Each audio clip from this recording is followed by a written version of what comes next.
update sa Alocon. Ayan. Hinog na yung mga mga bulaklak. Wala namang nanghihingi, nalalaglag lang yan.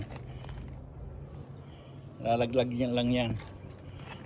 Pati halaman kumakain din ng ng french fries. Ayan, nilagay ko sa puno.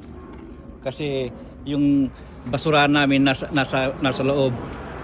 Yung green bin namin hindi naman ko makapasok diyan. Kaya linagay ko na lang doon. Ayan na yung duhat namin. Update sa duhat. Maraming bulaklak hanggang sa taas. Okay, ito yung pagkakaabalan ko pag day off ko. Actually kagagaling lang namin sa Costco. Ito yung ito na lang hindi kami baba. Ayan. Tagwa 1.75